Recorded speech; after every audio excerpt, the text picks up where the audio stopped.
آیت نمبر 41، 42، 43، 44، پارہ نمبر 15 سورۃ الکہف۔ اعوذ باللہ من الشیطان الرجیم، بسم اللہ الرحمن الرحیم۔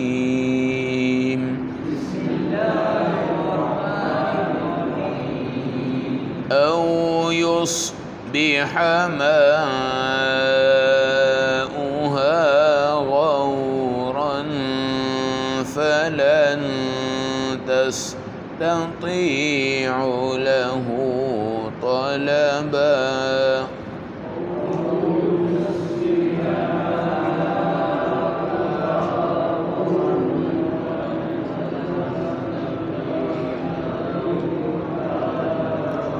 وأحيط بثمره فأصبح يقلب كفيه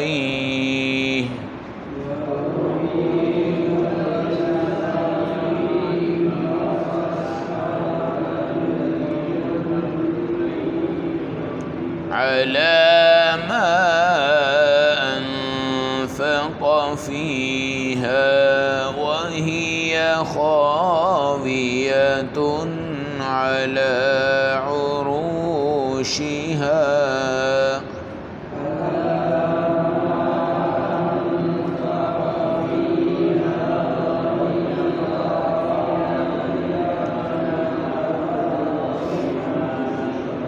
ويقول يا ليتني لم أشرك بربي أحدا۔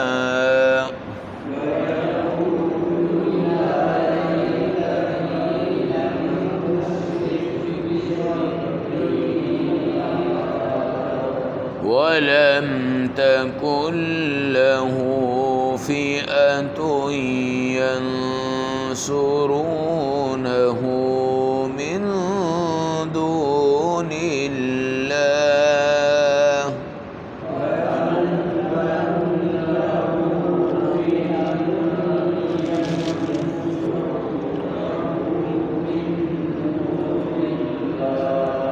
وما كان منتصرا۔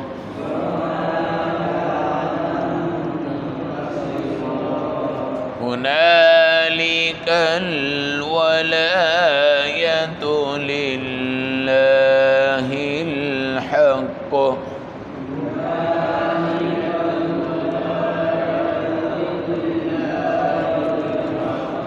هو خير ثوابا وخير عقبا۔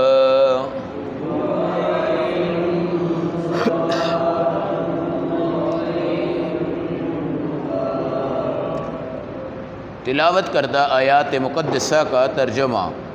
او یصبح ماؤها غورا، یا اس زمین کا پانی اندر داخل ہو کر نیچے اتر جائے۔ فلن تستطیع له طلبا، پھر تو اس کی کوشش بھی نہیں کر سکے گا۔ واحیط بثمره، اور گھیر لیا گیا اس کے پھلوں کو کسی آفت سے۔ فاصبح یقلب کفیہ، پھر وہ اپنی ہتھیلیاں ملتا رہ گیا۔ علی ما انفق فیہا، اس دولت کے بدلے جو اس نے خرچ کی تھی۔ وہی خاویۃ علی عروشہا، اور اس کا سارا باغ چھتوں کے بل گرا ہوا تھا۔ ویقول، اور یہ دل میں کہتا جا رہا تھا، یا لیتنی لم اشرک بربی احدا، کاش کہ میں اپنے اللہ کے ساتھ شرک نہ کرتا۔ وَلَمْ تَكُنْ لَهُ فِئَةٌ يَنْصُرُونَهُ مِنْ دُونِ اللَّهِ، کوئی ایسی جماعت بھی نہیں تھی جو اللہ کے سوا اس کی مدد کر سکے۔ وَمَا كَانَ مُنْتَصِرًا، اور نہ یہ کسی کی مدد کر سکا۔ هُنَالِكَ الْوَلَایَةُ لِلَّهِ الْحَقِّ، اس موقع پہ صرف اللہ ہی کی مدد کام آتی ہے۔ هُوَ خَيْرٌ ثَوَابًا وَخَيْرٌ عُقْبًا، وہ اللہ ہر اعتبار سے اچھا بدلہ دینے والا ہے اور آخرت کے اعتبار سے بھی اچھا انجام دینے والا ہے۔ ایمان والا اس کافر کو یہ بتا رہا ہے کہ ناز اور نخرہ اور فخر اپنی دولت پہ نہ کرنا۔ ایک فخر اس کا یہ تھا کہ سینٹر میں نہر ہے اور دونوں طرف باغوں کو پانی لگ رہا ہے، مجھے کسی اور چیز کی ضرورت بھی نہیں ہے۔ اس نے کہا کہ ہو سکتا ہے یہ چلتا ہوا پانی یصبح ماؤہا غورا، زمین میں چلا جائے۔ آپ نے دیکھا نا بور اتر جاتا ہے، پانی زمین پہ چلا جاتا ہے۔ ایک وقت تھا یہاں پہ 60 70 80 فٹ پہ پانی نکل آتا تھا، اب 150 200 250، اب پتہ نہیں کہاں سے کہاں تک چلا جائے گا، زمین کا پانی نیچے اترتا جا رہا ہے۔ اس نے کہا بھائی یہ چلتی ہوئی نہر ہے، تیرے باغوں کو پانی دے رہی ہے، تو اس پہ فخر کر رہا ہے، یہ بھی تو ہو سکتا ہے کہ اللہ اس پانی کو ہی ڈبو دے۔ فلن تستطیع لہ طلبا، پھر تو اس کی استطاعت بھی نہیں رکھے گا کہ یہ پانی تجھے کیسے مل سکتا ہے۔ لہذا پانی پہ ناز نہ کرو، نہروں پہ ناز نہ کرو، ان پر نالوں پہ ناز نہ کرو، یہ تو اللہ کی نعمتیں ہیں۔ پھر کیا ہوا؟ احیط بثمرہ، اللہ کی طرف سے آفت آئی اور اس کے تمام باغ کو گھیر لیا۔ آفت کیا تھی یہ اللہ جانتا ہے، لیکن آسمان سے ایک ایسی آفت آئی، اس بندے کا سارا باغ اس کا احاطہ ہو گیا، اور خاویۃ علی عروشیہ، سارا باغ ادم کر کے گر گیا، اس کی جڑیں نکل گئی۔ اب ظاہر ہے کہ ایک سیب کا بھرا ہوا درخت جو ہوتا ہے، جب وہ جڑوں سے اکھڑ کے نیچے گرتا ہے نا، سوکھ جاتا ہے اور اس کا پھل بھی تباہ و برباد ہو جاتا ہے۔ فَأَصْبَحَ يُقَلِّبُ كَفَّيْهِ، اب وہ ایسے ہتھیلیاں مل رہا ہے، ہائے ہائے ہائے ہائے، یہ کیا ہو گیا، یہ کیا ہو گیا، یہ کیا ہو گیا، یہ کیا ہو گیا۔ یہ تصور میں نہیں تھا کہ ایسا ہو جائے گا، لیکن وہ اللہ والا اس کو بتا رہا ہے کہ اللہ اس چیز پہ بھی قادر ہے، اللہ اس چیز پہ بھی قادر ہے، اللہ اس چیز کے اوپر بھی قادر ہے، نخرے نہ کرو۔ اور اب وہ کیا کہنے لگا؟ یا لیتنی لم اشرک بربی احد، کاش کہ یار میں کفر نہ کرتا اور یہ مصیبت نہ آتی، کفر نہ کرتا، شرک نہ کرتا اور یہ مصیبت بھی نہ آتی۔ اب یہ ہے، یہ ایمان نہیں لایا لیکن اپنی کھیتی کے اوپر افسوس کر رہا ہے، پانی ڈوب گیا اس پہ افسوس کر رہا ہے، پھل تباہ ہو گئے اس پہ افسوس کر رہا ہے۔ اب اس کے ہاتھ میں کچھ بھی نہیں رہ گیا، ہاتھ میں کچھ بھی نہیں رہ گیا۔ اس لیے میرا اللہ جب پکڑنے پہ آتا ہے نا تو اللہ کی پکڑ کی طرح کسی کی پکڑ نہیں ہے، اور میرا اللہ جب چھوڑنے پہ آتا ہے تو خدا کی آزادی کی طرح کسی کی آزادی نہیں ہے۔ وَلَا يُوثِقُ وَثَاقَهُ أَحَدٌ، وَلَا يُوثِقُ وَثَاقَهُ أَحَدٌ، اللہ کی طرح کوئی نہیں پکڑ سکتا۔ إِنَّ أَخْذَ رَبِّكَ لَشَدِيدٌ، آپ رب پکڑے گا بہت سختی سے پکڑے گا۔ إِنَّ بَطْشَ رَبِّكَ لَشَدِيدٌ، آپ کا رب جب پکڑے گا بہت سختی سے پکڑے گا۔ کبھی آسائش ملے، کبھی راحت ملے، کبھی نعمت ملے، کبھی آپ ہر آسائش میں ہوں، آپ نے دماغ کو ہر وقت حاضر رکھنا ہے، ہو سکتا ہے کہ میرا اللہ یہ سب کچھ مجھ سے لے لے۔ ہم ہیں، ہمارے پاس ہوتا کیا ہے؟ ہم کروڑ 2 کروڑ کے بھی مالک ہوں گے چلیں، لیکن ایوب علیہ السلام کو آپ دیکھیں نا، ان کے محل بھی ہیں، گھوڑے بھی ہیں، اونٹ بھی ہیں، ملازم بھی ہیں، خاندان بھی ہے، بادشاہت بھی ہے، لیکن اللہ نے جب آزمایا تو سب کچھ لے لیا۔ بیماری ایسی ہوئی کہ مسئلہ بن گیا، اور جو خاندان کے لوگ تھے وہ ان کو وہاں رہنے بھی نہیں دیتے تھے، ان کو بھی نکال دیا، ان کی بیوی کو بھی نکال دیا۔ نظام ہے، نظام ہے۔ تو کبھی اپنے اس ظاہری معاملے پہ مطمئن ہو کے مت بیٹھ جائیں۔ اگر آپ مطمئن ہو کے بیٹھ گئے تو سمجھ جائیں کہ آپ کا ایمان کمزور ہو گیا۔ اب کیا ہوا؟ خاویۃ علی عروشیہ، وہ چھتوں کے بل گری، سارے درخت اوندے، سب کچھ تباہ، سب کچھ برباد۔ وَلَمْ تَكُنْ لَهُ فِئَةٌ يَنْصُرُونَهَا مِن دُونِ اللَّهِ، اللہ کے علاوہ کوئی اس کی مدد بھی نہیں کر سکتا۔ جی آج آپ دیکھ رہے ہیں نا، مجاہدین کے ساتھ اللہ کی نصرت آ گئی ہے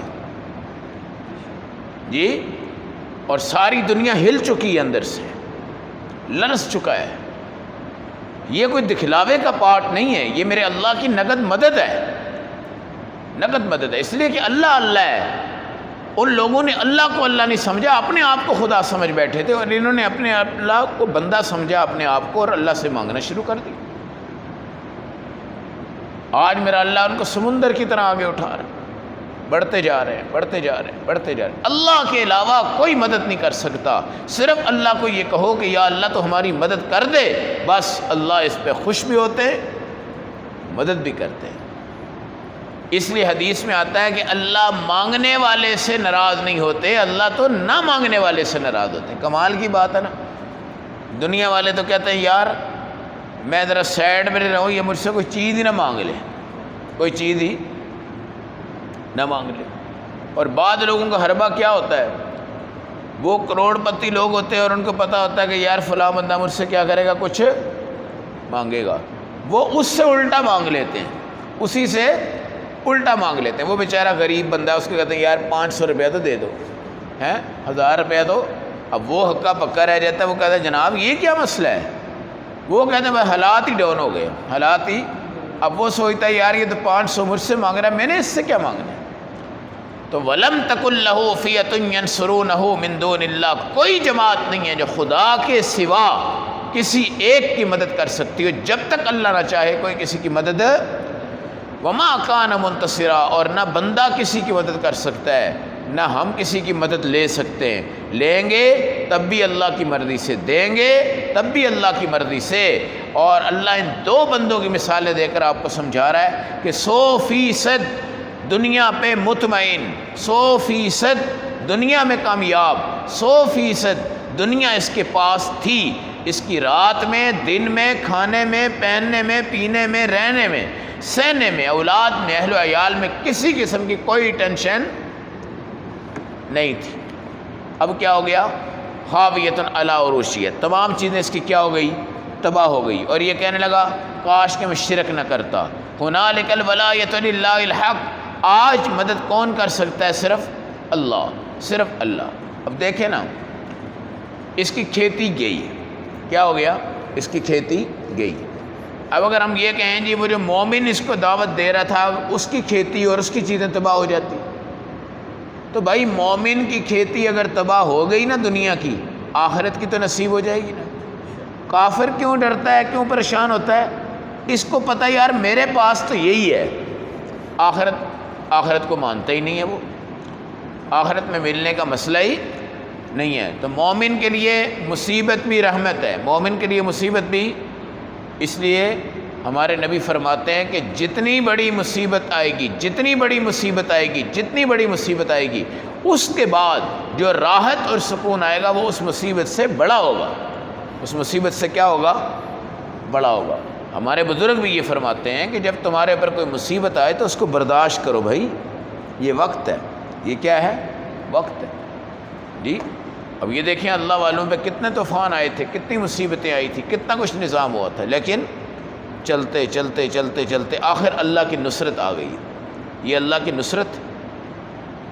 تو مصیبت پہ اگر بے بس ہو جائے اور بندہ شکوے کرے، اللہ نے میرا یہ کام نہیں کیا، مسجدوں میں گیا یہ نہیں ہوا، بڑے بڑے مولویوں سے مل گیا، بڑے علماء سے ملا ہوں، بڑے مفتیوں سے ملا ہوں، یار پیروں سے ملا ہوں، فقیروں سے ملا ہوں، اس سے ملا ہوں، اس سے ملا ہوں، میرا کوئی کام۔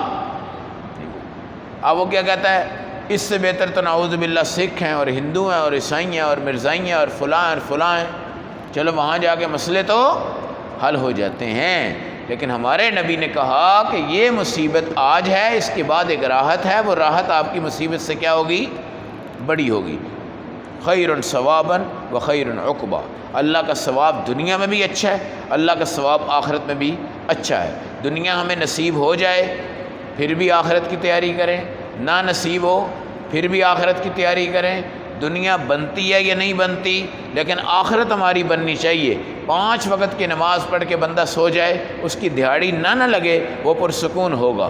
اور اگر ایک نماز بھی نہیں پڑھتا، اس کی دہاڑی نہیں لگتی، وہ ادھر بھی ذلیل ہوگا، ادھر بھی ذلیل ہوگا۔ قرآن کی تلاوت کر لے، ذکر کر لے، اذکار کر لے، درود پڑھ لے، استغفار کر لے، 5 ٹائم کی نمازیں پڑھ لے، اب دہاڑی نہیں لگی کوئی بات نہیں، پیسہ نہیں آیا آج کوئی بات نہیں، کچھ بھی نہیں ہوا کوئی بات نہیں۔